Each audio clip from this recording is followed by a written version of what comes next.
NCERT has introduced a brand new chapter on India's neighbours in Class 7 Social Science textbook. Now, this chapter, titled India and Her Neighbours, focuses on how India shares history, culture and strategic ties across South Asia, not just with countries on land borders, but also those connected through the sea.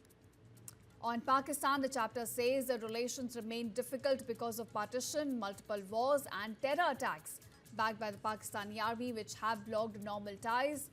It also highlights the Kartarpur corridor, which now allows thousands of Indian pilgrims to visit Gurdwara Darbar Sahib in Pakistan, a dream only realized in 2019. About China, the book notes long civilizational links, including the spread of Buddhism, but it also acknowledges the recent tensions over the border, and at the same time it says that both nations continue efforts to resolve a dispute through trade, dialogue and cooperation. Now, interestingly, the chapter also points to ancient Hindu temples and carvings found in China, again a sign of India-China cultural exchanges centuries ago. Now, this chapter in fact also highlights India's closest partnerships with Bangladesh, Nepal and Bhutan, which are built on rivers, culture, open borders, hydropower as well as shared heritage.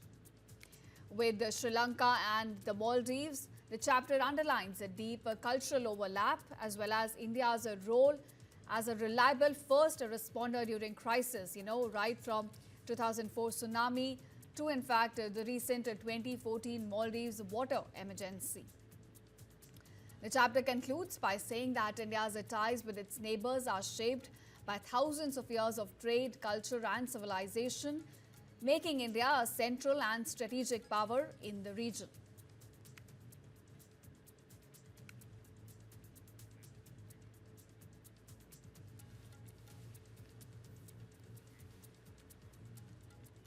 NCERT has introduced a brand new chapter on India's neighbours in Class 7 Social Science textbook.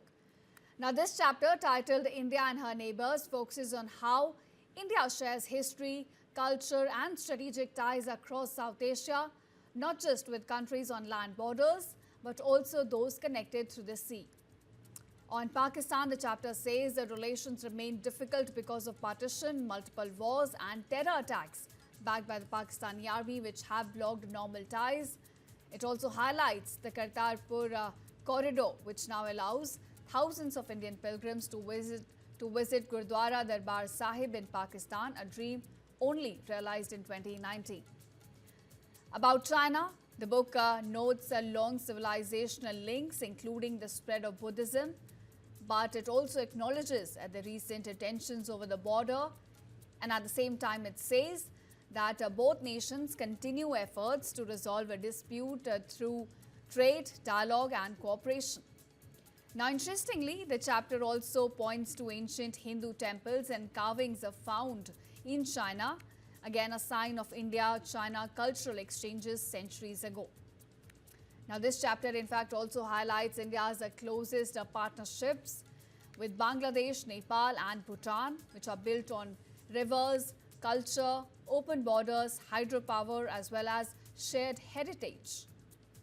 With Sri Lanka and the Maldives, the chapter underlines a deep cultural overlap as well as India's role as a reliable first responder during crisis, right from 2004 tsunami to in fact the recent 2014 Maldives water emergency.